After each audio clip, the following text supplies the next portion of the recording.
हरि ओम। व्यासाय भवनाशाय श्रीशाय गुणराशये हृद्याय शुद्धविद्याय मध्वाय च नमो नमः। नारायणाय परिपूर्ण गुणार्णवाय विश्वोदय स्थितिलयो नियतिप्रदाय ज्ञानप्रदाय विबुधासुर सौख्य दुःख तत्कारणाय वितताय नमो नमस्ते। ಶ್ರೀ ಗುರುಭ್ಯೋ ನಮಃ. ಹರಿ ಓಂ. ನಿನ್ನೆಯ ಪಾಠದಲ್ಲಿ ನಾವು ನೋಡಿದಂತೆ ಸಕ್ರೋಧ ದೀಪ್ತ ನಯನಾಂತ ಹತಸ್ಪರಸ್ಯ ಅಂತ ರಾಮದೇವರ ಕೆಂಪಾದಂತಹ ಸಿಟ್ಟಿನ ಕಡೆಗಣ್ಣಿನ ನೋಟಕ್ಕೇನೆ ಏನಾಗ್ಬಿಡ್ತು, ಸಮಗ್ರ ಸಮುದ್ರ ಅದು ಆವಿಯಾಗಿ ಹೋಗ್ಬಿಡ್ತು, ಬತ್ತಿ ಬತ್ತಿ ಹೋಗಿಬಿಡ್ತು. ಇಷ್ಟಾದ ಮೇಲೆ ಸಮುದ್ರ ರಾಜ ಅವನಿಗೆ ಆವಾಗ ಬುದ್ಧಿ ಬರುತ್ತೆ. ಕೊನೆಗೆ ತಾನು ಪೂಜಾ ದ್ರವ್ಯಗಳನ್ನೆಲ್ಲವನ್ನು ಕೂಡ ತಲೆಯ ಮೇಲೆ ಹೊತ್ತುಕೊಂಡು ರಾಮದೇವರ ಹತ್ತಿರ ಬಂದು ಏನು ಹೇಳಿದ ಎಂಬುದಾಗಿ ಮುಂದೆ 11ನೇ ಶ್ಲೋಕದಿಂದಾಗಿ ತಿಳಿಸ್ತಾ ಇದ್ದಾರೆ. ತಂ ತ್ವಾ ವಯಂ ಜಡಧಿಯಃ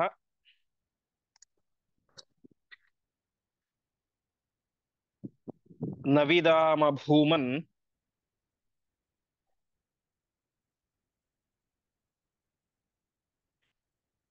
ಕೂಟಸ್ಥಮಾದಿಪುರುಷಂ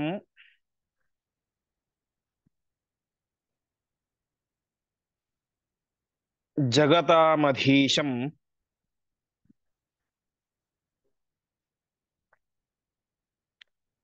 ತ್ವಂ ಸತ್ವತಃ ಸುರಗಣಾನ್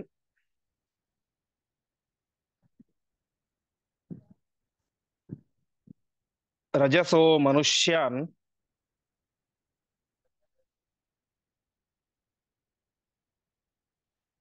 ತಾರ್ತೀಯತಃ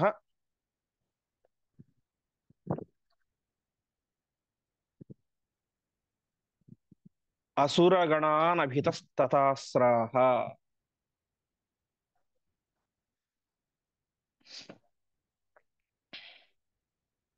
ಪದಚ್ಛೇದ.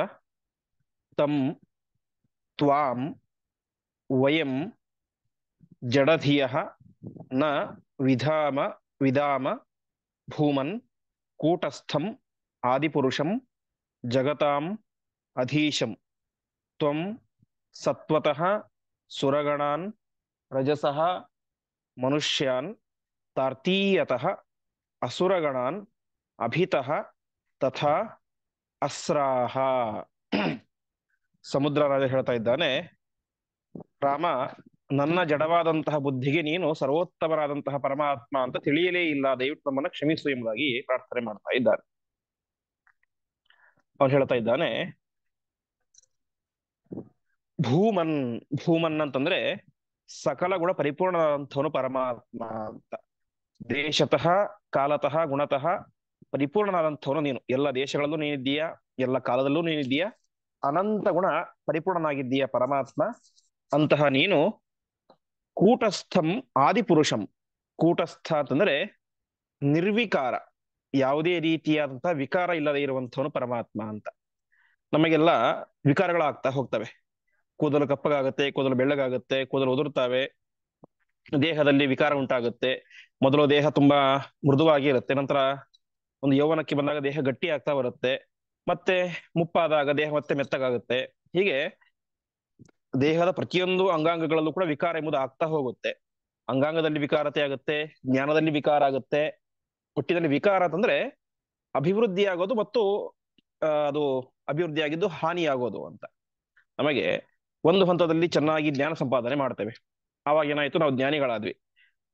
ಆ ಜ್ಞಾನ ಮರೆತು ಹೋದರೆ ಅಜ್ಞಾನಿಗಳಾಗ್ತೇವೆ. ಹೀಗೆ ಒಟ್ಟಿನಲ್ಲಿ ಅನೇಕ ರೀತಿಯಾದಂತಹ ವಿಕಾರಗಳು ನಮ್ಮ ಜನ್ಮದಲ್ಲಿ ಆಗ್ತಾ ಇರ್ತವೆ. ಪರಮಾತ್ಮ ನೀನೆಂಥವನು ಅಂತಂದ್ರೆ ನಿರ್ವಿಕಾರ, ನಿನ್ನಲ್ಲಿ ಯಾವುದೇ ರೀತಿಯಾದಂತಹ ಬದಲಾವಣೆಗಳು ಅನ್ನೋದಿಲ್ಲ. ವಿಕಾರ ಅಂದ್ರೆ ಚೇಂಜಸ್ ಅಂತ. ಯಾವುದೇ ರೀತಿಯಾದ ಬದಲಾವಣೆಗಳು ನಿನ್ನಲ್ಲಿ ಇಲ್ಲ, ಅಂತಹ ನಿರ್ವಿಕಾರನಾದಂಥವನು ನೀನು. ಅದೇ ರೀತಿಯಾಗಿ ಆದಿಪುರುಷ, ಆದಿಪುರುಷ ನೀನು, ನೀನೊಬ್ಬನೇ ಆದಿಪುರುಷ. ಸೃಷ್ಟಿಯ ಪ್ರಾರಂಭದಲ್ಲೂ ಇದ್ದಂಥವನು ನೀನೊಬ್ಬನೇ. ಅಂತಹ ನೀನು ಜಗತಾಮಧೀಶಂ, ಇಡೀ ಜಗತ್ತಿಗೆ ಸ್ವಾಮಿಯಾಗಿದ್ದೀಯ, ಸಮಗ್ರ ಬ್ರಹ್ಮಾಂಡಕ್ಕೆ ನೀನು ಸ್ವಾಮಿಯಾಗಿದ್ದೀಯ. ಅಂತಹ ನಿನ್ನನ್ನು ಜಡಧಿಯ ವಯಂ ನವಿದಾಮ. ಜಡಧಿಯ ಅಂತಂದ್ರೆ ನಮ್ಮ ಬುದ್ಧಿಗೆ ಮಂಕು ಕವಿದಿದೆ ಅಂತ. ಅಂದ್ರೆ ನಮ್ಮ ಬುದ್ಧಿಗೆ ನಿನ್ನ ಶ್ರೇಷ್ಠತೆ ತಿಳಿಲಿಕ್ಕೆ ಸಾಧ್ಯ ಇಲ್ಲ, ನಾವೆಲ್ಲರೂ ಕೂಡ ಅಲ್ಪಮತಿಗಳು, ಹಾಗಾಗಿ ನಾವು ನಿಮ್ಮನ್ನ ತಿಳಿಲಿಕ್ಕೆ ಸಾಧ್ಯ ಆಗಲಿಲ್ಲ. ಇಂತಹ ನೀನು ಸತ್ವತಃ ಸುರಗಣಾನ್, ವಿಶೇಷವಾಗಿ ದೇವತೆಗಳನ್ನ ಸತ್ವಗುಣವರಲ್ಲಿ ಜಾಸ್ತಿ ಇಟ್ಟಿದ್ಯಾ, ಅವರು ಪರಮ ಸಾತ್ವಿಕರು. ಆಮೇಲೆ ರಜಸಃ ಮನುಷ್ಯರಲ್ಲಿ ರಾಜಸ ಗುಣ, ಅರ್ಥ ಅರ್ಧ ಸಾತ್ವಿಕತೆ ಅರ್ಧ ತಾಮಸತೆ. ಆಮೇಲೆ ತಾರ್ತೀಯತಃ ಅಸುರಗಣಾನ್. ತಾರ್ತೀಯ ಅಂತಂದ್ರೆ ತೃತೀಯ ಅಂತ, ಮೂರನೇ ಭಾಗ ಅಂತ. ಅಂದ್ರೆ ಮೂರನೇದಂದ್ರೆ ತಾಮಸ ಗುಣ. ತಾಮಸ ಗುಣದಿಂದಾಗಿ ಅಸುರಗಣಾನ್, ಅಸುರರನ್ನ ಸೃಷ್ಟಿ ಮಾಡಿದ್ದೀಯಾ ಅಂತ ಹೇಳ್ತಾ ಇದ್ದಾರೆ.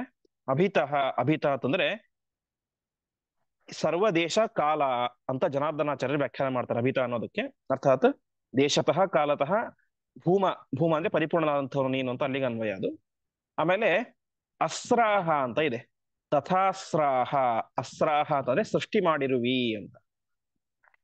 ಒಟ್ಟಿನಲ್ಲಿ ತಾತ್ಪರ್ಯ ಎಷ್ಟು, ಆ ಸಮುದ್ರ ರಾಜ ವಿಶೇಷವಾಗಿ ಪರಮಾತ್ಮ ಸ್ತೋತ್ರ ಮಾಡ್ತಾ ಇದ್ದಾನೆ. ಪರಮಾತ್ಮ ನಿನ್ನನ್ನು, ನೀನು ದೇಶತಃ ಕಾಲತಃ ಅಪರಿಚ್ಛಿನ್ನನಾದಂಥವನು, ಇಂತಹ ನೀನು ಇಡೀ ಜಗತ್ತಿಗೆ ಒಡೆಯನಾಗಿದ್ದೀಯಾ, ನಿರ್ವಿಕಾರನಾಗಿದ್ದೀಯಾ, ಆದಿಪುರುಷನಾಗಿದ್ದೀಯಾ.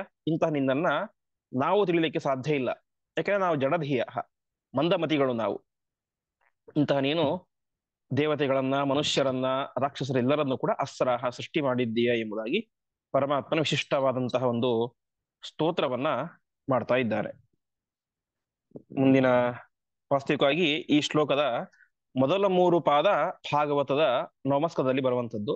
ನವಮಸ್ಕದಲ್ಲಿ ರಾಮೋಪಾಖ್ಯಾನ ಅಂತ ರಾಮದೇವರ ಚರಿತ್ರೆ ಭಾಗವತದಲ್ಲಿ ವಿಶೇಷವಾಗಿ ಬರುತ್ತೆ. ಹೀಗೆ ಇದು ಅಲ್ಲಿಯ ಶ್ಲೋಕ, ಮೊದಲ 3 ಪಾದ. ಕೊನೆಯದ್ದು ಆಚಾರ್ಯರು ರಚನೆ ಮಾಡಿದ್ದು. ಮುಂದೆ ಬರುವಂತಹ ಈ ಶ್ಲೋಕ ಕಾಮಂ ಪ್ರಯಾಹಿ ಜಹಿ ವಿಶ್ವವಸೋ ಅವಮೇಹಂ ಅಂತ ಅನ್ನೋದು ಭಾಗವತದ್ದೇ ಪೂರ್ತಿಯಾದಂತಹ ಶ್ಲೋಕ. ಕಾಮಂ ಪ್ರಯಾಹಿ ಜಹಿ ವಿಶ್ರವಸೋವಮೇಹಂ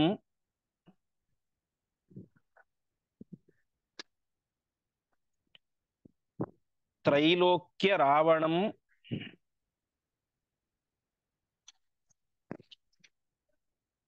ಅವಾಪ್ನುಹಿ ವೀರಪತ್ನೀಂ ಬಧ್ನೀಹಿ ಸೇತುಮಿಹ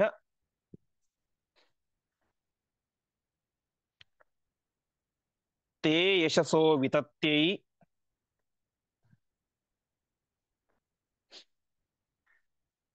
ಗಾಯಂತಿ ದಿಗ್ವಿಜಯಿನಃ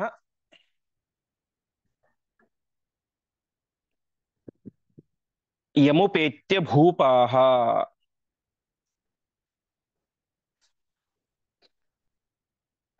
ಪದಚ್ಛೇದ. ಕಾಮಂ ಪ್ರಯಾಹಿ ಜಹಿ ವಿಶ್ರವಸಃ ಅವಮೇಹಂ ತ್ರೈಲೋಕ್ಯ ರಾವಣಂ ಅವಾಪ್ನುಹಿ ವೀರಪತ್ನೀಂ ಬದ್ನೀಃ ಸೇತುಂ ಇಹ ತೇ ಯಶಸಃ ವಿತತ್ತಿ ಗಾಯಂತಿ ದಿಗ್ವಿಜಯಿನಃ ಯಂ ಉಪೇತ್ಯ ಭೂಪಾಹ ಅಂತ ಹೇಳ್ತಾ ಇದ್ದಾರೆ. ಇಲ್ಲಿ ವಿಶೇಷವಾಗಿ ಯಾವ ಸಮುದ್ರ ರಾಜ ಇವನನ್ನು ವೀರ ಅಂತ ಸಂಬೋಧನೆ ಮಾಡ್ತಾ ಇದೆ. ಮಹಾಪರಾಕ್ರಮಶಾಲಿಯಾದಂತಹ ರಾಮನೇ, ನೀನು ಕಾಮಂ ಪ್ರಯಾಹಿ, ನಿನಗೆ ಯಾವ ರೀತಿಯಾಗಿ ಸಮುದ್ರವನ್ನು ದಾಟಬೇಕು ಅಂತ ಅನ್ಸುತ್ತೋ ಆ ರೀತಿಯಾಗಿ ದಾಟು. ಇನ್ನು ಮುಂದೆ ಸಮುದ್ರ ಅದು ನಿನ್ನ ಅಧೀನ, ನಿನಗೆ ಯಾವ ರೀತಿ ಹೋಗ್ಬೇಕು ಅನ್ಸುತ್ತೋ ಆ ರೀತಿಯಾಗಿ ಹೋಗು. ಕಾಮಂ ಅಂದ್ರೆ ನಿನ್ನ ಇಚ್ಛೆಯಂತೆ ಅಂತ. ನಿನಗೆ ಇಷ್ಟ ಬಂದ ರೀತಿಯಾಗಿ ಹೋಗು. ಹೋಗಿ ಏನ್ ಮಾಡು, ವಿಶ್ರವಸಃ ಅವಮೇಹಂ ಜಹಿ. ಇಲ್ಲಿ ರಾವಣನನ್ನ ವಿಶ್ರವಸಿನ ಮಗ ಅಂತ ಹೇಳಿಲ್ಲ, ವಿಶ್ರವಸನ ಮಲವನ್ನ ಸಂಹಾರ ಮಾಡುವಂತ. ಅಂದ್ರೆ ರಾವಣನನ್ನ ಆ ರೀತಿಯಾಗಿ ಮಲಕ್ಕೆ ಹೋಲಿಸ್ತಾ ಇದ್ದಾರೆ. ಹೇಗೆ ಮಲ ಎಂಬುದು ಎಲ್ಲರೂ ಅದನ್ನು ಉಪೇಕ್ಷೆ ಮಾಡ್ತಾರೋ ಆ ರೀತಿಯಾಗಿ ಇವನು ಕೂಡ ವಿಶ್ರವಸಿನ ಮಲದಂತೆ ಇದ್ದಾನೆ ಎಂಬುದಾಗಿ ಅವನನ್ನು ತಿರಸ್ಕಾರ ಮಾಡಿ ಹೇಳ್ತಾ ಇದ್ದಾನೆ ಸಮುದ್ರ ರಾಜ. ವಿಶ್ರವಸಃ ಅವಮೇಹಂ ಜಹಿ, ವಿಶ್ರವಸಿನ ಮಲವನ್ನ ಸಂಹಾರ ಮಾಡು, ರಾವಣನನ್ನ ಸಂಹಾರ ಮಾಡು. ಅವನೆಂಥವನು, ತ್ರೈಲೋಕ್ಯ ರಾವಣಂ. ರಾವಣ ಅಂತ ಯಾಕೆ ಹೆಸರು ಅಂತಂದ್ರೆ, ಜನಾರ್ದನಾಚಾರ್ಯ ವ್ಯಾಖ್ಯಾನದಲ್ಲಿ ಹೇಳ್ತಾರೆ ರಾವಣ ಅಂತಂದ್ರೆ ಅಳಿಸುವವನು ಅಂತ. ಯಾರಿಗಾದ್ರೂ ತೊಂದರೆ ಕೊಟ್ಟು ಅಳಿಸೋದು. ಈ ರಾವಣ ಒಬ್ಬರನ್ನೋ ಇಬ್ಬರನ್ನೋ ಅಳಿಸ್ತಾ ಇರ್ಲಿಲ್ಲ, ತ್ರೈಲೋಕ್ಯ ರಾವಣಂ, ಮೂರು ಲೋಕಗಳನ್ನೇ ತನ್ನ ಪರಾಕ್ರಮದಿಂದ ಅಳಿಸ್ತಾ ಇದ್ದ. ಅಳಿಸೋದು ಅರ್ಥಾತ್ ದುಃಖಿಸುವಂತೆ ಮಾಡುವುದು, ಆ ರೀತಿಯಾಗಿ ಮಾಡ್ತಾ ಇದ್ದ. ಅಂತಹ ರಾವಣನನ್ನ ನೀನೇನ್ ಮಾಡು, ಜಹಿ ಸಂಹಾರ ಮಾಡು. ಮೂರ್ಲೋಕವನ್ನೇ ಅಳಿಸುವಂತಹ ಯಾವ ರಾವಣನನ್ನ ಸಂಹಾರ ಮಾಡು. ನಿನ್ನ ಪತ್ನಿಯಾದಂತಹ ಯಾವ ಸೀತಾದೇವಿಯನ್ನ ಅವಾಪ್ನುಹಿ, ನೀನು ಅವಳನ್ನ ಸ್ವೀಕಾರ ಮಾಡು. ಆಮೇಲೆ ಬದ್ನೀಹಿ ಸೇತು ಮಿಹತೆ ಯಶಸೋ ವಿತತ್ತಿ, ಈ ಒಂದು ಸಮುದ್ರದಲ್ಲಿ ನೀನು ವಿಶೇಷವಾಗಿ ಸೇತುವೆಯನ್ನ ನಿರ್ಮಾಣ ಮಾಡು ಅಂತ ಹೇಳ್ತಾ ಇದ್ದಾರೆ. ಸೇತುವೆಯನ್ನು ನಿರ್ಮಾಣ ಮಾಡು, ಅದೇನಾಗುತ್ತೆ, ತೇ ಯಶಸ್ಸೋ ವಿತತ್ತೆ, ಆಚಂದ್ರಾರ್ಕವಾಗಿ ರಾಮದೇವರು ಕಟ್ಟಿರುವಂತಹ ಸೇತುವೆ ಇದು ಎಂಬುದಾಗಿ ನಿನ್ನ ಖ್ಯಾತಿ ಬರುತ್ತೆ. ಅದಕ್ಕೋಸ್ಕರ ನಾವು ಕೂಡ ಇವತ್ತು ಕರೆಯೋದೇನನ್ನ, ಅದನ್ನ ರಾಮಸೇತು ಅಂತ. ಹೀಗೆ ವಿಶೇಷವಾದಂತಹ ಕೀರ್ತಿ ನಿನಗೆ ಬರುತ್ತೆ. ಅಷ್ಟು ಮಾತ್ರ ಅಲ್ಲ, ಗಾಯಂತಿ ದಿಗ್ವಿಜಯಿನಃ ಯಮುಪೇತ್ಯ ಭೂಪಾಹ. ರಾಜರು ಅಂತಂದ್ಮೇಲೆ ದಿಗ್ವಿಜಯಕ್ಕೆ ಹೋಗೋದು ಅಂತ ಸಹಜ. ಅಥವಾ ಈ ಅಶ್ವಮೇಧ ಯಾಗಗಳನ್ನು ಮಾಡಿದಾಗ ವಿಶೇಷವಾಗಿ ಎಲ್ಲ ಕಡೆ ರಾಜರ ಹತ್ರ ಹೋಗಿ ಸಂಚಾರ ಮಾಡಿ ಕಪ್ಪ ಕಾಣಿಕೆಗಳನ್ನ ಸ್ವೀಕಾರ ಮಾಡಿ ಬರ್ತಾ ಇದ್ರು. ಜಗತ್ತಿನಲ್ಲಿ ರಾಜರು ಎಲ್ಲ ಕಡೆ ಹೋಗ್ತಾ ಇದ್ರು, ಲಂಕೆಗೆ ಮಾತ್ರ ಹೋಗ್ಲಿಕ್ಕೆ ಆಗ್ತಾ ಇರ್ಲಿಲ್ಲ. ಯಾಕೆ ಅಂತಂದ್ರೆ ಪ್ರಧಾನವಾದಂತಹ ಕಾರಣ, ಮಧ್ಯದಲ್ಲಿ ಈ ಸುತ್ತಲೂ ಒಂದು ಏನಿದೆ, ಲಂಕೆ ಸುತ್ತಲೂ ಕೂಡ ದೊಡ್ಡದಾದಂತಹ ಸಮುದ್ರ ಇದೆ. ಆ ಸಮುದ್ರವನ್ನು ದಾಟ್ಲಿಕ್ಕೂ ಆಗೋದಿಲ್ಲ. ದಾಟಬೇಕು ಎರಡು ಕಾರಣ. ಒಂದು, ಅತ್ಯಂತ ವಿಸ್ತಾರ, 100 ಯೋಜನೆ ವಿಸ್ತಾರವಾದಂತಹ ದೊಡ್ಡ ಸಮುದ್ರ. ಮಧ್ಯದಲ್ಲಿ ಈ ಸಿಂಹಿಕೆಯಂತಹ ರಾಕ್ಷಸೆಯರ ಕಾಟ ಬೇರೆ. ಹಾಗಾಗಿ ದಿಗ್ವಿಜಯಕ್ಕೆ ಅಂತ ಹೋಗುವಂತ ಯಾವ ರಾಜರು ಕೂಡ ಲಂಕೆಗೆ ಹೋಗ್ಲಿಕ್ಕೆ ಸಾಧ್ಯ ಆಗ್ತಾ ಇರಲಿಲ್ಲ. ಲಂಕೆಗೆ ಹೋದ್ಮೇಲೆ ಅಲ್ಲಿ ಗೆಲ್ತಾರೋ ಬಿಡ್ತಾರೋ ನೆಕ್ಸ್ಟ್ ವಿಚಾರ, ರಾವಣನ ಕೈಯಲ್ಲಿ ಗೆಲ್ಲಿಕ್ಕಾಗುತ್ತೋ ಸೋಲ್ತಾರೋ ಅಂತ. ಆದ್ರೆ ಲಂಕೆಗೆ ಹೋಗ್ಲಿಕ್ಕೆ ಆಗ್ತಾ ಇರ್ಲಿಲ್ಲ. ಹಾಗಾಗಿ ಗಾಯಂತಿ ದಿಗ್ವಿಜಯಿನಃ ಯಮುಪೇತ್ಯ ಭೂಪಾಹ, ಮುಂದೆ ಜಗತ್ತಿನ ದಿಗ್ವಿಜಯಕ್ಕೆ ಅಂತ ಹೋಗುವಂತ ಎಲ್ಲ ಭೂಪರು, ಭೂಪರು ಅಂತಂದ್ರೆ ರಾಜರು ಅಂತ, ಭೂಮಿಯನ್ನ ಪಾಲನೆ ಮಾಡುವರು. ಭೂಮ್ ಪಾತೀತಿ ಭೂಪಾಹ, ಭೂಮಿಯನ್ನು ರಕ್ಷಣೆ ಮಾಡುವಂತಹ ಎಲ್ಲ ರಾಜರು ಕೂಡ ನಿನ್ನ ವಿಶೇಷವಾದಂತಹ ಕೀರ್ತಿಯನ್ನ ಹಾಡಿ ಹೊಗಳುತ್ತಾರೆ. ಅಂತಹ ನೀನು ವಿಶೇಷವಾಗಿ ಇನ್ನು ಸಮುದ್ರದಲ್ಲಿ ಸೇತುವೆಯನ್ನು ನಿರ್ಮಾಣ ಮಾಡಿಕೊಂಡು ಹೋಗು ಎಂಬುದಾಗಿ ತಿಳಿಸ್ತಾ ಇದ್ದಾರೆ. ಹೀಗೆ ಆ ಸಮುದ್ರ ರಾಜನೇ ಬಂದು ಸೇತುವೆಯನ್ನು ಕಟ್ಟುವಂತ ರಾಮದೇವರಿಗೆ ಹೇಳ್ತಾನೆ. ಮುಂದಿನ ಶ್ಲೋಕ, ಇತ್ಯುಕ್ತವಂತಮಮುಂ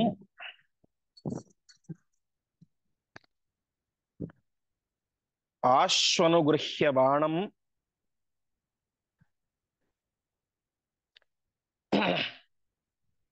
ತಸ್ಮೈ ಧೃತಂ ದಿತಿಸುತಾತ್ಮಸು ಚಾಂತ್ಯಜೇಷು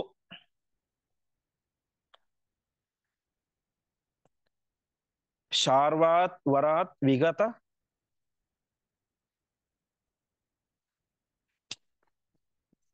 ಮೃತ್ಯುಷು ದುರ್ಜಯೇಷು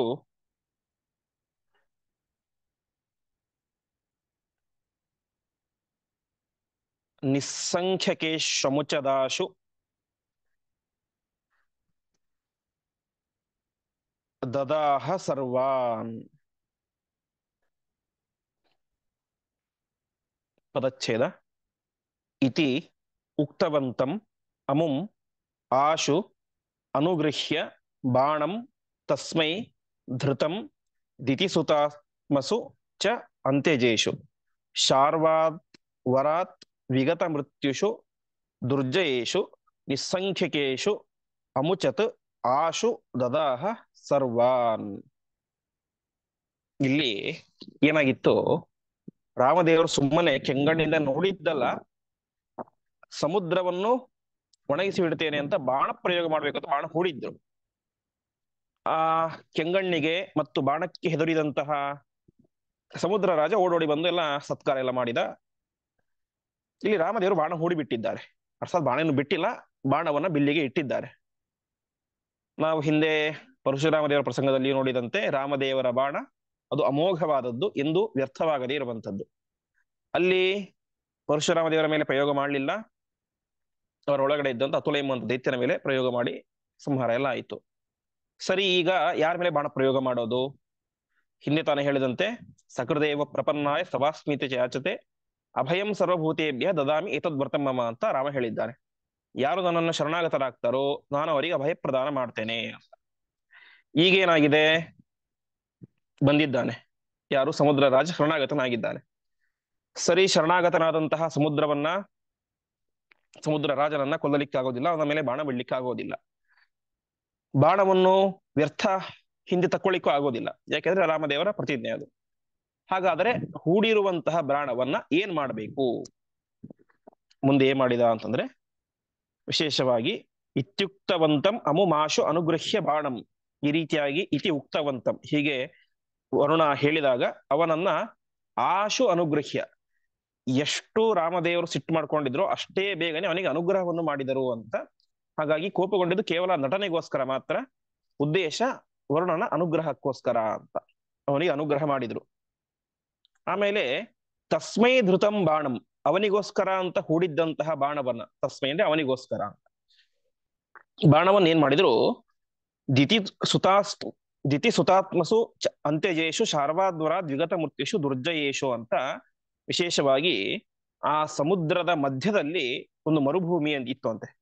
ಸಮುದ್ರ ಅಂದ್ಮೇಲೆ ಮರುಭೂಮಿ ಸಹಜ, ಅದು ಯಾಕಂದ್ರೆ ಮರಳು ಎಲ್ಲಿರುತ್ತೋ ಅದೇ ಮರಳುಗಾಡು. ಸಮುದ್ರದ ತೀರದಲ್ಲಿ ಮರಳೆ ಇರುತ್ತೆ, ಮಧ್ಯದಲ್ಲಿ ದ್ವೀಪ ಇದ್ದರೂ ಕೂಡ ಅಲ್ಲಿ ಮರಳೆ ಇರುತ್ತೆ. ಹೀಗೆ ಈ ದಕ್ಷಿಣ ಸಮುದ್ರದ ಮಧ್ಯದಲ್ಲಿ ಒಂದು ಕಡೆ ಏನಿತ್ತು, ಒಂದು ದೊಡ್ಡ ಮರಳುಗಾಡಿತ್ತು. ಅಲ್ಲಿ ಏನಾಗಿತ್ತು, ಅಂತ್ಯಜೇಶು, ಅಂತ್ಯಜರು ಅಂತಂದ್ರೆ ಚಂಡಾಲರು, ಬೇಡರು ಅಂತ ಅರ್ಥ. ಆ ಬೇಡರ ರೂಪದಲ್ಲಿ ಇದ್ದಂತಹ ಅನೇಕ ಜನ ರಾಕ್ಷಸರಿದ್ದರು ಅಲ್ಲಿ. ತಸ್ಮೈ ಧೃತಂ ದಿತಿ ಸುತಾತ್ಮಸು ಅಂತ್ಯಜೇಶು, ದೈತ್ಯರೆಲ್ಲರೂ ಕೂಡ ಇದ್ದರು. ಅವರೆಲ್ಲ ಎಂಥವರು, ಶಾರ್ವಾದ್ವರ ದ್ವಿಗತ ಮೃತ್ಯುಷು ದುರ್ಜಯೇಶು, ಶಾರ್ವಾದ್ವರ, ಶಾರ್ವವರ ಅಂದ್ರೆ ಶರ್ವನವರ, ರುದ್ರದೇವರವರ ಇತ್ತು ಅವರಿಗೆ. ಅವರೆಲ್ಲರೂ ಕೂಡ ವಿಗತ ಮೃತ್ಯುಷು, ಅವರು ಮರಣವನ್ನೇ ಗೆದ್ದಿದ್ದರು. ಮತ್ತು ದುರ್ಜಯೇಶು, ಅವರನ್ನು ಯಾರು ಕೂಡ ಗೆಲ್ಲಲಿಕ್ಕೆ ಸಾಧ್ಯ ಆಗ್ತಾ ಇರಲಿಲ್ಲ, ಗೆಲ್ಲಲಿಕ್ಕೂ ಸಾಧ್ಯ ಇರಲಿಲ್ಲ, ಮರಣ ಅಂತೂ ದೂರ ಉಳಿತು. ಹೀಗೆ ರುದ್ರದೇವರ ವರದಿಂದಾಗಿ ಆ ಎಲ್ಲರೂ ಕೂಡ ಅಂತ್ಯಜರಾದಂತಹ ಅನೇಕ ದೈತ್ಯರು ಅಲ್ಲಿ ವಾಸವಾಗಿದ್ರು, ಅನೇಕ ಜನರಿಗೆ ತೊಂದರೆಯನ್ನು ಕೊಡ್ತಾ ಇದ್ರು. ಹಾಗಾಗಿ ರಾಮದೇವರು ವಿಶೇಷವಾಗಿ ವರುಣನ ಮೇಲೆ ಹೂಡಿದಂತಹ ಬಾಣವನ್ನ ಅಲ್ಲಿಂದ ನೇರವಾಗಿ ಆ ದೈತ್ಯರ ಮೇಲೆ, ಸಮುದ್ರದ ಮಧ್ಯದಲ್ಲಿ ಇದ್ದಂತಹ ದೈತ್ಯರ ಮೇಲೆ ಬಾಣವನ್ನು ಪ್ರಯೋಗ ಮಾಡ್ತಾನೆ. ಪ್ರಯೋಗ ಮಾಡಿದಾಗ ಸರ್ವಾನ್ ದದಾಹ, ಆ ಬಾಣ ಎಂಬುದು ಅಲ್ಲಿದ್ದಂತಹ ಅಸಂಖ್ಯ ದೈತ್ಯರೆಂದರೆಲ್ಲರನ್ನು ಕೂಡ ಬೂದಿ ಮಾಡಿ ಹಾಕಿತು, ನಾಶ ಮಾಡಿತು ಅಂತ ಹೇಳ್ತಾ ಇದ್ದಾರೆ. ಹೀಗೆ ರಾಮದೇವರ ಒಂದೊಂದು ನಡೆ ನುಡಿ ಬಾಣವೂ ಕೂಡ ಅದು ಸಜ್ಜನರ ಉದ್ಧಾರ ಮತ್ತು ದುರ್ಜನರ ಸಂಹಾರ. ಹೀಗೆ ರಾಮದೇವರು ಆ ವರುಣನಿಗೆ ಅನುಗ್ರಹವನ್ನು ಮಾಡಿದರು. ಆ ಸಮುದ್ರದ ಮಧ್ಯದಲ್ಲಿ ವಾಸವಾಗಿದ್ದಂತಹ ಯಾವ ಅನೇಕ ದೈತ್ಯರನ್ನು ಕೂಡ ಸಂಹಾರ ಮಾಡಿದರು ಅಂತ ತಿಳಿಸ್ತಾ ಇದ್ದಾರೆ. ಇಷ್ಟಾದ ಮೇಲೆ ಸಂಗ್ರಹ ರಾಮಾಯಣದಲ್ಲಿ ಪಂಡಿತಾಚಾರ್ಯರು ಅನೇಕ ವಿಚಾರಗಳನ್ನು ಹೇಳ್ತಾ ಹೋಗ್ತಾರೆ. ಅಲ್ಲಿಗೆ ಒಬ್ಬ ರಾಕ್ಷಸ ಬಂದಿದ್ದ ಅಂತೆ. ಅವನು ದೂರದಿಂದ ಬಂದು ನೋಡ್ತಾನೆ, ಸುಗ್ರೀವನ ಭಾರಿ ಅಪಾರವಾದ ಸೈನ್ಯ ಬಂದ್ಬಿಟ್ಟಿದೆ. ಸೈನ್ಯದ ವರದಿಯನ್ನ ಹೋಗಿ ರಾವಣನಿಗೆ ಹೇಳ್ತಾನೆ ಅಂತೆ. ಆ ಸಂದರ್ಭದಲ್ಲಿ ಏನಾಯ್ತು, ರಾವಣ ಒಬ್ಬ ರಾಯಭಾರಿಯನ್ನ ಕಳಿಸ್ತಾನೆ ಅಂತೆ. ನೋಡಿ, ರಾವಣನು ಕೂಡ ಒಬ್ಬ ರಾಯಭಾರಿಯನ್ನು ಕಳಿಸಿದ. ಅವನ ಹೆಸರು ಶುಕ ಅಂತ. ಆ ಶುಕ ಹೆಸರಿಗೆ ತಕ್ಕಂತೆ ಪಕ್ಷಿಯ ರೂಪದಲ್ಲಿ ಅಲ್ಲಿಗೆ ಬಂತು, ಸಮುದ್ರವನ್ನ ಹಾರಿಕೊಂಡು ಸುಗ್ರೀವನ ಹತ್ರ ಬಂತು. ಸುಗ್ರೀವನ ಹತ್ರ ಬಂದು ಹೇಳ್ತಾನೆ, ಹೇಳಿದ್ದು ಸುಗ್ರೀವನ ಹತ್ರ ಮಾತ್ರ, ಎಲ್ಲರೂ ಮುಂದೆ ಅಲ್ಲ. ರಾಯಭಾರಿ ಅಂದ್ರೆ ವಾಸ್ತವಿಕವಾಗಿ ಎಲ್ಲರ ಜೊತೆ ಮಾತನಾಡ್ಬೇಕು, ಎಲ್ಲರ ಮುಂದೆ ಮಾತನಾಡಬೇಕು.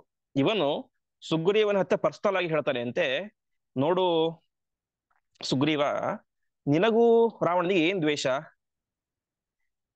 ರಾವಣ ಯಾರು? ನಿನ್ನ ಅಣ್ಣನ ಸ್ನೇಹಿತ, ವಾಲಿಯ ಸ್ನೇಹಿತ. ಅಣ್ಣನ ಸ್ನೇಹಿತ ಅಣ್ಣ ಇದ್ದಂತೆ. ಹಾಗಾಗಿ ಇಲ್ಲಿ ನೀನು ಅವನಿಗೆ ಸಹಾಯ ಮಾಡುವಂತ ಅನಿವಾರ್ಯತೆ ಇಲ್ಲ, ಸಹಾಯನೇ ಮಾಡಬೇಡ ಎಂಬುದಾಗಿ ಸುಗ್ರೀವನಿಗೆ ದುರ್ಬೋಧೆಗಳನ್ನ, ಕೆಟ್ಟ ಉಪದೇಶಗಳನ್ನ ಮಾಡ್ಲಿಕ್ಕೆ ಶುರು ಮಾಡ್ತಾನೆ. ಮತ್ ಮುಂದೆ ಹೇಳ್ತಾನೆ, ನೋಡು, ರಾಮ ಏನು ಸುಮ್ಸುಮ್ನೆ ಅಪಹಾರ ಮಾಡಿಲ್ಲ ಸೀತೆಯನ್ನ. ರಾವಣನಿಗೆ ದ್ರೋಹ ಮಾಡಿದ್ದಾನೆ ಅಂತ. ಏನ್ ದ್ರೋಹ? ಮದುವೆ ಮಾಡಬೇಕು ಅಂತ ಆಸೆಯಿಂದ ಶೂರ್ಪಣಕ್ಕೆ ಹೋದರೆ ಅವಳ ಕಿವಿಯನ್ನ, ಮೂಗನ್ನು ಕತ್ತರಿಸಿ ಬಿಟ್ಟ. ಮತ್ತು ಖರದೂಷಣ 14,000 ಜನ ರಾಕ್ಷಸರನ್ನ ಸಂಹಾರ ಮಾಡಿದ. ಹಾಗಾಗಿ ರಾವಣನಿಗೆ ಏನೋ ಒಂದು ಕೆಟ್ಟ ಕೆಲಸವನ್ನು ಮಾಡಿದ್ದಾನೆ, ವಿರೋಧ ಮಾಡಿದ್ದಾನೆ. ಹಾಗಾಗಿ ಅಪಚಾರ ಮಾಡಿದಂತಹ ರಾಮನನ್ನ ಹೇಗಾದರೂ ಕೂಡ ಮಟ್ಟ ಹಾಕಬೇಕು ಅಂತ ಇವತ್ತು ರಾವಣ ಏನ್ ಮಾಡಿದ್ದಾನೆ, ಸೀತೆಯನ್ನು ಅಪಹಾರ ಮಾಡಿದ್ದಾನೆ ಹೊರತು ಸೀತೆಯನ್ನ ರಾವಣ ಏನು ಸುಮ್ಸುಮ್ನೆ ಅಪಹಾರ ಮಾಡಿಲ್ಲ. ಇದರಲ್ಲಿ ರಾಮನ ತಪ್ಪು ಕೂಡ ಇದೆ. ಹಾಗಾಗಿ ನೀನು ರಾಮನ ಪರವಾಗಿ ಯುದ್ಧ ಮಾಡ್ಲಿಕ್ಕೆ ಬರಬೇಡ ಎಂಬುದಾಗಿ ಸುಗ್ರೀವನಿಗೆ ಕೆಟ್ಟ ಉಪದೇಶ ಮಾಡ್ಲಿಕ್ಕೆ ಎಲ್ಲ ಶುರು ಮಾಡ್ತಾನೆ ಅಂತ. ಇಷ್ಟು ಹೇಳಿದಾಗ ಸುತ್ತಮುತ್ತಲಿದ್ದಂತಹ ಅಂಗದ, ಜಾಂಬವಂತ ಎಲ್ಲರೂ ಕೂಡ ಪಕ್ಷಿಯ ರೂಪದಲ್ಲಿದ್ದಂತಹ ರಾಕ್ಷಸನ ಜೋರಾಗಿ ಒದಿಲಿಕ್ಕೆ ಶುರು ಮಾಡ್ಬಿಡ್ತಾನೆ. ಕೆಳಗಡೆ ಹಾಕಿ ಜೋರಾಗಿ ಒದಲಿಕ್ಕೆ ಶುರು ಮಾಡ್ತಾರೆ.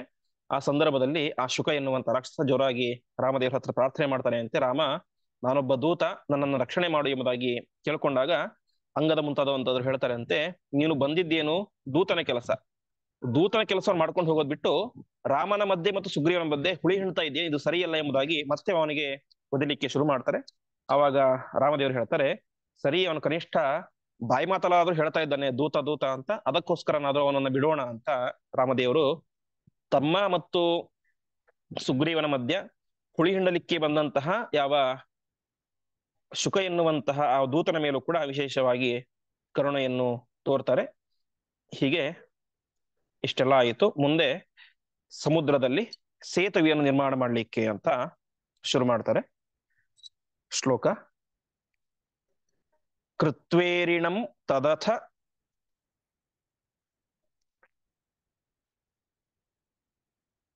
ಮೂಲ ಫಲಾನಿ ಚಾತ್ರ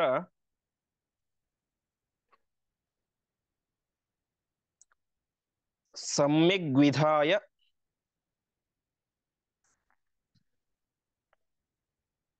ಭವಶತ್ರುರಮೋಘ ಚೇಷ್ಟಃ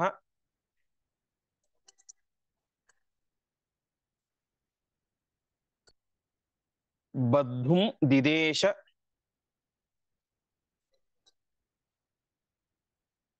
ಸುರವರ್ಧಕಿನೋವತಾರಂ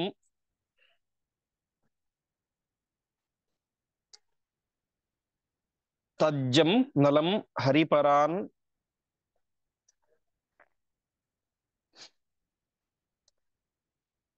ಅಪರಾಂಶ್ಚ ಸೇತುಂ.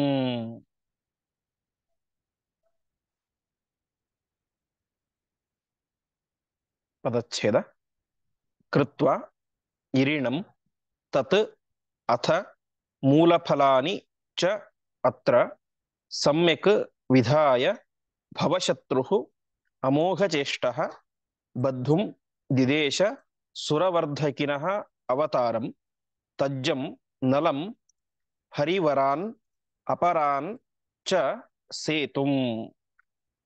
ಇಷ್ಟಾದ ತಕ್ಷಣ ಏನಾಯ್ತು, ಸೇತುವೆ ನಿರ್ಮಾಣ ಮಾಡೋದು ಅಂತ ತೀರ್ಮಾನ ಆಯ್ತು. ಸರಿ, ಸೇತುವೆ ಕಟ್ಟಲಿಕ್ಕೆ ಒಬ್ಬ ಇಂಜಿನಿಯರ್ ಬೇಕಲ್ಲ. ಅವನು ಯಾರು ಅಂತಂದ್ರೆ ವಿಶೇಷವಾಗಿ ದೇವಶಿಲ್ಪಿಯಾದಂತಹ ವಿಶ್ವಕರ್ಮನ ಅವತಾರನಾದಂತಹ ಮತ್ತು ಅವನಿಂದಲೇ ಹುಟ್ಟಿದಂತಹ ನಳ ಎನ್ನುವಂತ ಒಬ್ಬ ಕಪಿ. ಆ ನಳನಿಗೆ ಆಜ್ಞೆಯನ್ನು ಮಾಡ್ತಾರೆ, ನೀನು ಈ ಕಪಿಗಳ ಮೂಲಕ ಸೇತುವೆಯನ್ನ ಕಟ್ಟಬೇಕು ಅಂತ. ಹೀಗೆ ರಾಮದೇವರು ಶುರು ಮಾಡಿದ್ರು ಅಂತ ಅದನ್ನು ಹೇಳ್ತಾ ಇದ್ದಾರೆ. ಕೃತ್ವೇರಿಣಂ ತದತ ಮೂಲ ಫಲಾನಿ ಚಾತ್ರ ಅಂತ ಇರಿಣ ಅಂದ್ರೆ ಇಲ್ಲಿ ತನಕ ಏನು ಆ ಚಂಡಾಲ ರೂಪದಲ್ಲಿದ್ದಂತ ದೈತ್ಯರು ವಾಸವಾಗಿದ್ರಲ್ಲ ಮರುಭೂಮಿ, ಅದು ಮರುಭೂಮಿಯಾಗಿತ್ತು ಇಲ್ಲಿ ತನಕ. ಅವರನ್ನು ಸಂಹಾರ ಮಾಡಿದ ಮೇಲೆ ರಾಮದೇವರು ಅಲ್ಲಿ ವಿಶೇಷವಾಗಿ ತಾವೇ ಮಾಡಿದ್ರು, ಆ ಮರುಭೂಮಿಯ ಸ್ಥಳದಲ್ಲಿ ವಿಶೇಷವಾಗಿ ಮತ್ತೆ ಎಲ್ಲ ರೀತಿಯಾದಂತಹ ಹಣ್ಣುಗಳು, ವೃಕ್ಷಗಳು ಮತ್ತೆ ಪುಷ್ಪಗಳು ಬೆಳೆಯುವಂತೆ ತಾವು ಅಲ್ಲಿ ಮಾಡಿದ್ರು ಅಂತ ತಿಳಿಸ್ತಾ ಇದ್ದಾರೆ. ಹೀಗೆ ಕೃತ್ವೇರಿಣಂ, ಇರಿಣಂ ಅಂತಂದ್ರೆ ಮರುಭೂಮಿಯನ್ನು ಅಂತ.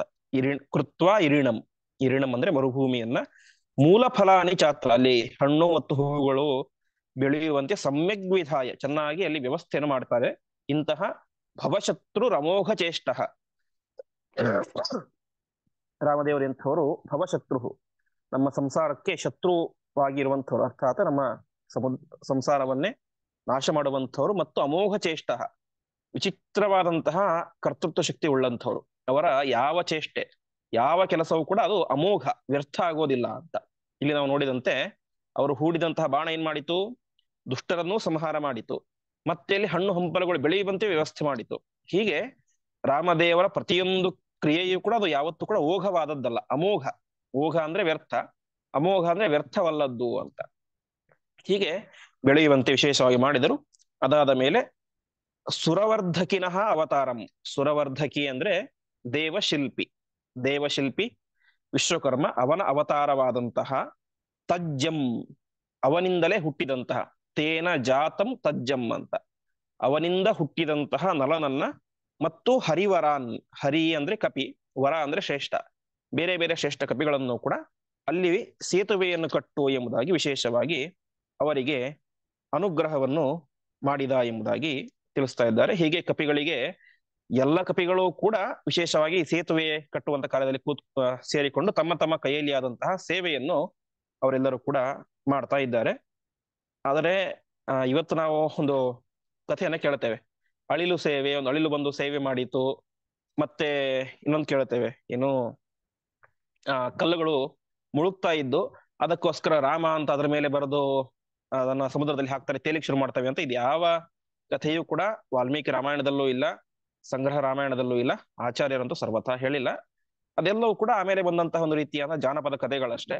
ಆದ್ರೆ ಎಲ್ಲಿಯೂ ಕೂಡ ಮೂಲ ಇವತ್ತು ಸಿಗುವಂತಹ ವಾಲ್ಮೀಕಿ ರಾಮಾಯಣದಲ್ಲಾಗಲಿ, ಅಳಿಲು ಸೇವೆಯ ಕಥೆಯಾಗಲಿ, ಅಥವಾ ರಾಮ ಅಂತ ಬರೆದು ಹಾಕಿದಂತಹ ಒಂದು ಕಥೆಯಾಗಲಿ ನಮಗೆ ಸಿಗೋದಿಲ್ಲ. ಅದಕ್ಕೆ ಇಲ್ಲಿ ವ್ಯಾಖ್ಯಾನಕಾರರು ಒಂದು ವಿಶಿಷ್ಟವಾದ ಕಾರಣವನ್ನು ಕೊಡ್ತಾ ಇದ್ದಾರೆ.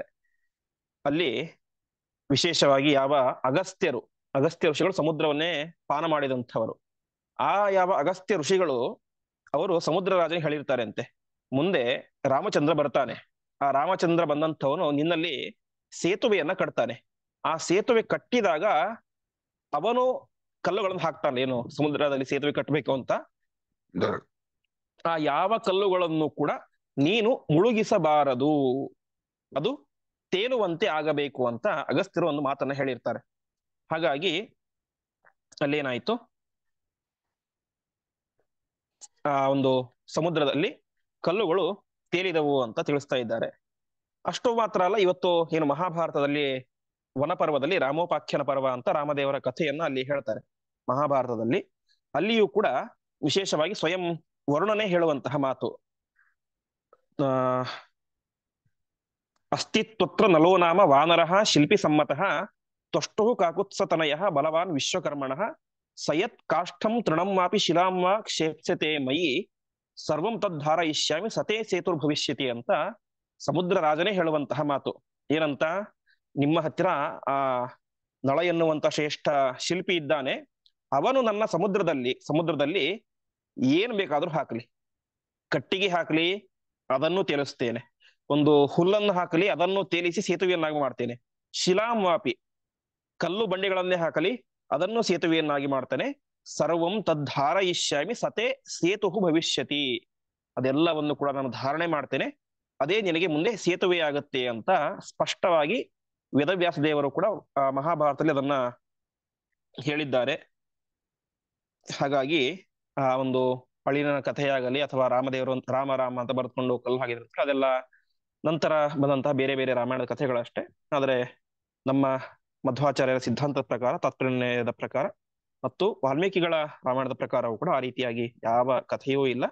ಸ್ವಯಂ ಸಮುದ್ರ ರಾಜನೇನೆ ಆ ರೀತಿಯಾಗಿ ಅಲ್ಲಿ ಒಂದು ಅನುಕೂಲವನ್ನ ಮಾಡಿಕೊಟ್ಟಿರ್ತಾನೆ. ಅದು ಕೂಡ ಒಂದು ಪರಮಾತ್ಮನ ಸೇವೆ, ತನ್ನ ಕೈಯಲ್ಲಿ ಆದಂತಹ ಪರಮಾತ್ಮನ ಸೇವೆ ಎನ್ನುವಂಥ ದೃಷ್ಟಿಯಲ್ಲಿ ಹಾಕಿದ ಪ್ರತಿಯೊಂದು ವಸ್ತುಗಳು ಕೂಡ ತೇಲಲಿ ಅಂತ ಸಮುದ್ರ ರಾಜನೇ ಅವಕಾಶ ಮಾಡಿ ಕೊಟ್ಟಿದ್ದ ಅಂತ.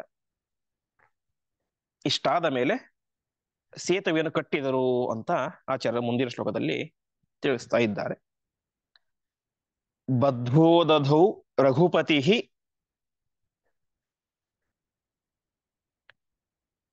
ವಿವಿಧಾದ್ರಿ ಕೂಟೈ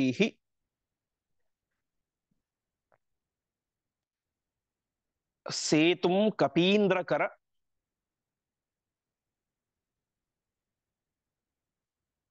ಕಂಪಿತ ಭೂರುಹಾಂಗೈ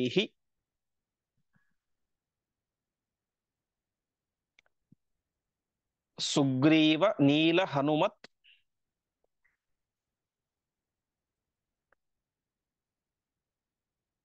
ಪ್ರಮುಖೈರನೇಕೈ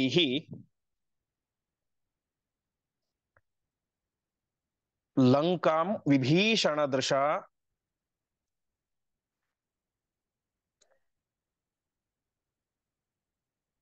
ಆವಿಶದಾಶು ದಗ್ಧಾಂ.